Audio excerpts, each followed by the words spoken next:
श्री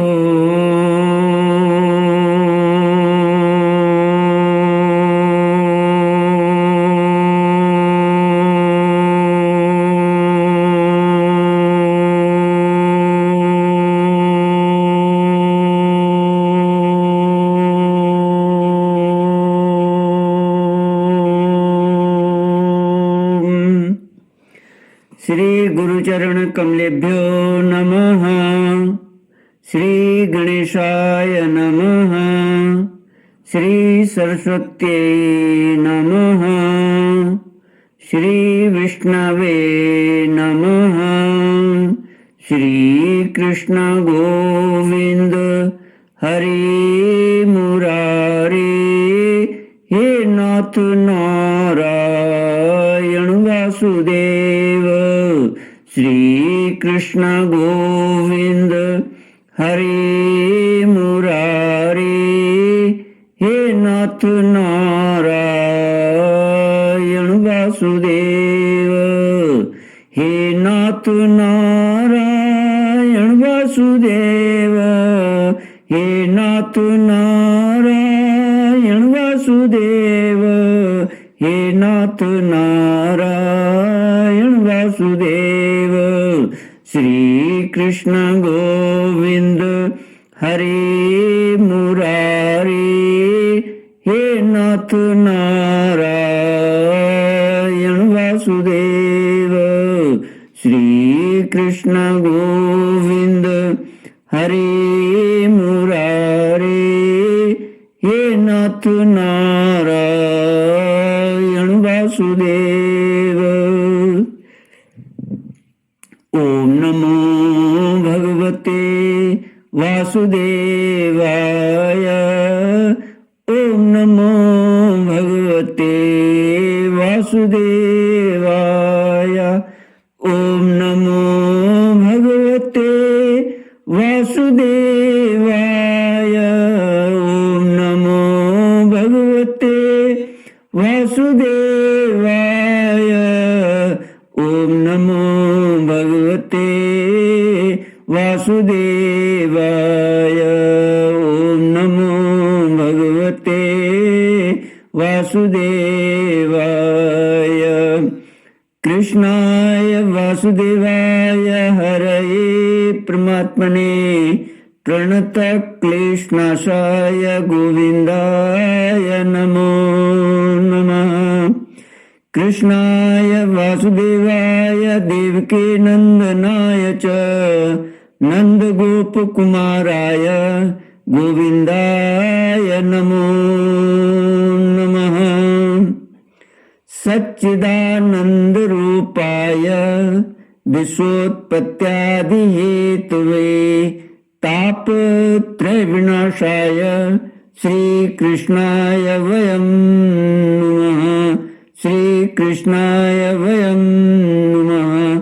सच्चित आनंद स्वरूप परमात्मा जो सृष्टि के उत्पत्ति पालन और श्रृंगार करता है तथा जीवों के आध्यात्मिक आदि दैविक आदि भौतिक तापों को नष्ट करने वाले हैं, अर्थात जीवों के मानसिक शारीरिक और भौतिक दुखों को दूर करने वाले हैं, उन श्री कृष्ण भगवान को हम नमस्कार करते हैं।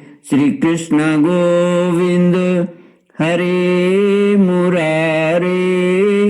हे नाथ नारायण वासुदेव। श्रीमद् भागवत 10वां स्कंद 10वां स्कंद 33वां अध्याय महारास।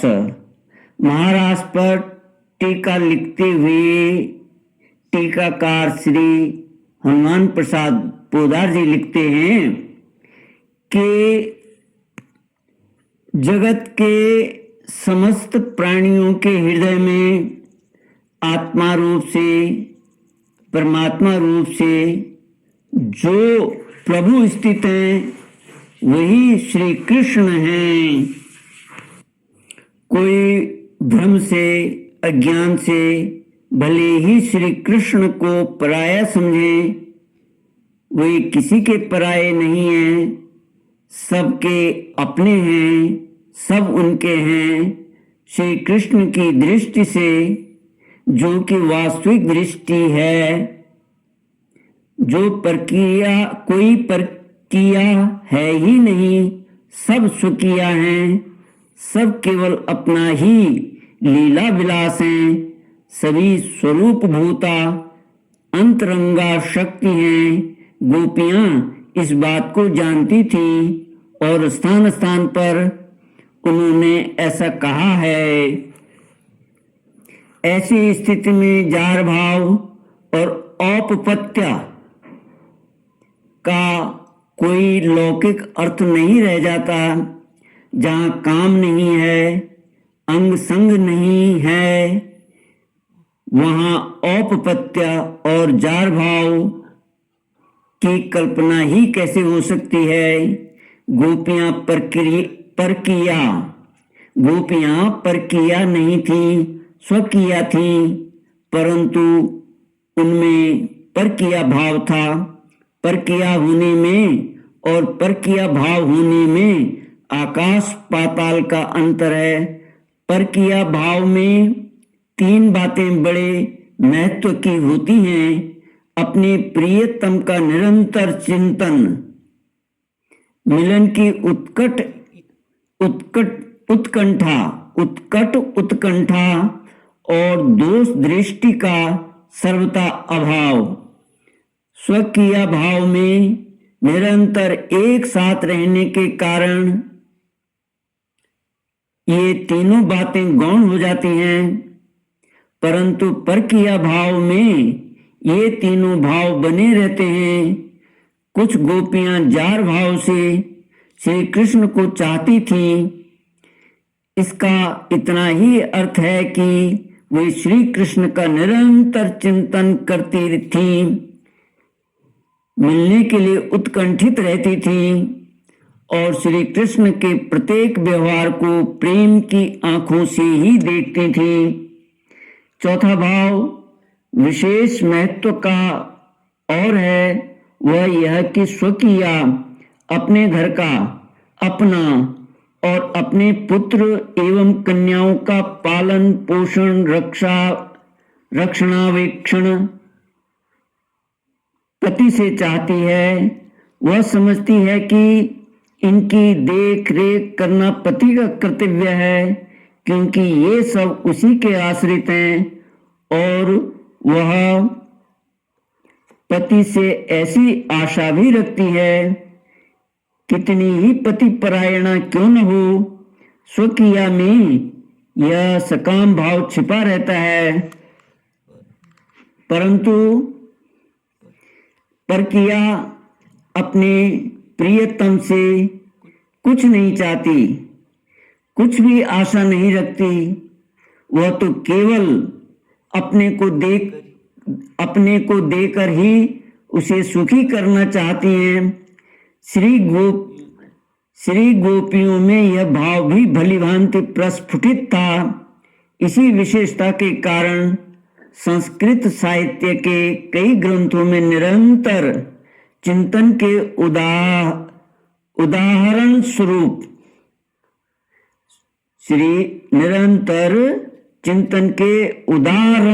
स्वरूप परकीय भाव का वर्णन आता है।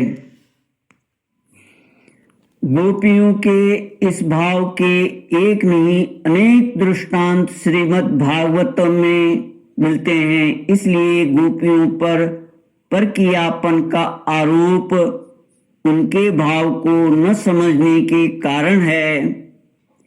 जिसके जीवन में साधारण धर्म की एक हल्की सी प्रकाश रेखा आ जाती है, उसी का जीवन परम पवित्र और दूसरों के लिए आदर्श स्वरूप बन जाता है। फिर वे गोपियां जिनका जीवन साधना की चरम सीमा पर पहुंच चुका है, अथवा जो नित्य सिद्धा एवं भगवान की स्वरूप भूता हैं, या जिन्होंने कल्पों तक साधना करके श्री कृष्ण की कृपा से उनका सेवाधिकार प्राप्त कर लिया है, सदाचार का उल्लंघन कैसे कर सकती हैं और समस्त धर्म मर्यादाओं के संस्थापक श्री कृष्ण पर धर्मोल्लंघन का लांछन कैसे लगाया जा सकता है। श्री कृष्ण और गोपियों के संबंध में इस प्रकार की कुकल्पनाएं उनके दिव्य स्वरूप और दिव्य लीला के विषय में अनभिज्ञता ही प्रकट करती है। श्रीमद् भागवत पर, दसम स्कंद पर और रास पंचाध्यायी पर अब तक अनेकानेक भाष्य और टीकाएं लिखी जा चुकी हैं, जिनके लेखकों में जगत गुरु वल्लभाचार्य, श्री श्रीधर स्वामी, श्री जीव गोस्वामी आदि हैं। उन लोगों ने बड़े विस्तार से रास लीला की महिमा समझाई है। किसी ने इसे काम पर विजय बतलाया है, किसी ने भगवान का दिव्य विहार बतलाया है और किसी ने इसका आध्यात्मिक अर्थ लिया है। भगवान श्री कृष्ण आत्मा हैं, आत्माकार वृत्ति श्री राधा हैं और शेष आत्माभिमुख वृत्तियां गोपियां हैं। उनका धारा प्रवाह रूप से निरंतर आत्मरमण ही रास है। किसी भी दृष्टि से देखें, रास लीला की महिमा अधिकाधिक प्रकट होती है।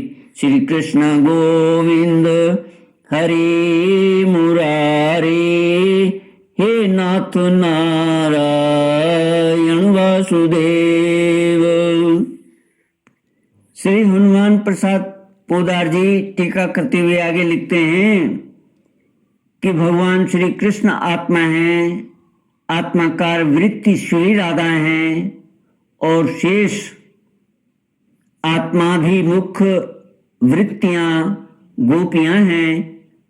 उनका धारा प्रवाह रूप से निरंतर आत्मरमण ही रास है। किसी भी दृष्टि से देखें, रास लीला की महिमा अधिकाधिक प्रकट होती है, परंतु इससे ऐसा नहीं मानना चाहिए कि श्रीमद् भागवत में वर्णित रास या रमण प्रसंग केवल रूपक या कल्पना मात्र है। वह सर्वथा सत्य है और जैसा वर्णन है वैसा ही मिलन विलासादि रूप श्रृंगार का रसास्वादन भी हुआ था। भेद इतना ही है कि वह लौकिक स्त्री पुरुषों का मिलन न था। उनके नायक थे सच्चिदानंद विग्रह, परात्पर तत्व पूर्णतम स्वाधीन और निरंकुश स्वेच्छा विहारी गोपीनाथ भगवान नंद नंदन, और नायिका थी स्वयं आह्लादिनी शक्ति श्री राधा जी और उनकी काया व्यूह रूपा उनकी घनीभूत मूर्तियां श्री गोपीजन। अतएव इनकी यह लीला अप्राकृत थी, सर्वथा मीठी मिश्री की अत्यंत कड़वे इंद्रायण तुम्बे जैसी कोई आकृति बना ली जाए जो देखने में ठीक तुम्बे जैसी ही मालूम हो, परंतु इससे असल में क्या वह मिश्री का तुम्बा कड़वा थोड़ी ही हो जाता है। क्या तुम्बे के आकार की होने से ही मिश्री के स्वाभाविक गुण मधुरता का अभाव हो जाता है? नहीं नहीं, वह किसी भी आकार में हो, सर्वत्र सर्वदा और सर्वथा केवल मिश्री ही मिश्री है। बल्कि इसमें लीला चमत्कार की बात जरूर है। लोग समझते हैं कि कड़वा तुम्बा और होती है वह मधुर मिश्री। इसी प्रकार अखिल रसामृत सिंधु सच्चिदानंद विग्रह भगवान श्री कृष्ण और उनकी अंतरंगा अभिन्न स्वरूपा गोपियों की लीला भी देखने में कैसी ही क्यों न हो, वस्तुतः वह सच्चिदानंदमयी ही है। उसमें सांसारिक गंदे काम का कड़वा स्वाद है ही नहीं। हाँ, यह अवश्य है कि इस लीला की नकल किसी को नहीं करनी चाहिए, करना संभव ही नहीं है। माइक पदार्थों के द्वारा मायातीत भगवान का अनुकरण कोई कैसे कर सकता है। कड़वे तुम्बे को चाहे जैसी सुंदर मिठाई की आकृति दे दी जाए, उसका कड़वापन कभी मिट नहीं सकता। इसीलिए जिन मोहग्रस्त मनुष्यों ने श्री कृष्ण की रास और अंतरंग लीलाओं का अनुकरण करके नायक नायिका का रसास्वादन करना चाहा या चाहते हैं, उनका घोर पतन हुआ है और होगा। श्री कृष्ण की इन लीलाओं का अनुकरण तो केवल श्री कृष्ण ही कर सकते हैं। इसीलिए सुखदेव जी ने रास पंचाध्यायी के अंत में सबको सावधान करते हुए कह दिया है कि भगवान के उपदेश तो सब मानने चाहिए, परंतु उनके सभी आचरणों का अनुकरण नहीं करना चाहिए। श्री कृष्ण गोविंद हरे मुरारे, हे नाथ नारायण वासुदेव। ओम पूर्णमद पूर्णमिदं पूर्णात् पूर्णमुदच्यते पूर्णस्य पूर्णमादाय पूर्णमेवावशिष्यते। ओम शांति शांति शांति। हरि ओम। श्री गुरुभ्यो